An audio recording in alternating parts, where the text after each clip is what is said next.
రోజు జగన్మోహన్ రెడ్డి అనే అతను ప్రజల్లోకి వచ్చి ప్రజల్లో విద్వేషాలు రెచ్చగొట్టి ఒక దండయాత్రలాగా వాళ్ళ కార్యకర్త చనిపోతానో వాళ్ళ కార్యకర్త ఎక్కడైనా హాస్పిటల్లో చేరుతానో అక్కడికి ఒక 5-10 వాహనాల్లో పోవాలా, పరామర్శించాలా, రావాలా.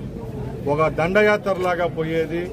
పోస్టర్లు మీకు తెలుసు, అందరికీ సినిమా పోస్టర్ లాగా వేసుకొని రేపు అంతు చూస్తామనే విధంగా ఈరోజు మరొక్కసారి ప్రజలు భయభ్రాంతులు చేసే పరిస్థితి వైసీపీ అలాగే వాళ్ళ నాయకులు చేస్తున్నారు.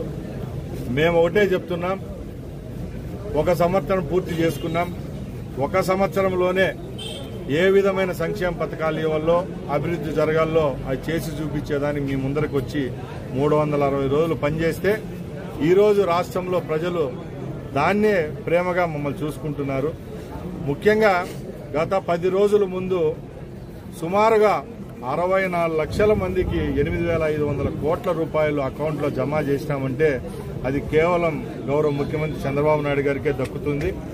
అలాగే ఏవైతే పథకాలు చెప్పామో అవన్నీ ప్రజల్లోకి పోతున్నాయి కాబట్టి ప్రతిపక్షాల కడుపు మండి ఈ కార్యక్రమాలు చేపడుతున్నారు.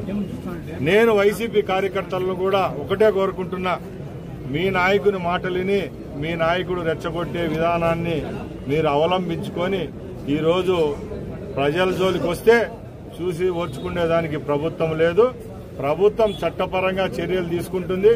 రేపు 4 సంవత్సరాలు ఏవైతే ఉన్నాయో, గతంలో నిన్న విజయోత్సవ సభలో కూడా మా ముఖ్యమంత్రి గారు, ఉప ముఖ్యమంత్రి గారు ఒకటే చెప్పినారు, ప్రజల జోలికి ఎవరన్నా పోవడం కానీ, ప్రజలను రెచ్చగొట్టే పరిస్థితి, ప్రజల్లో ఏదైనా అశాంతిని కోరుకునే పరిస్థితి వస్తే తప్పకుండా చర్యలు ఉంటాయని చెప్పారు.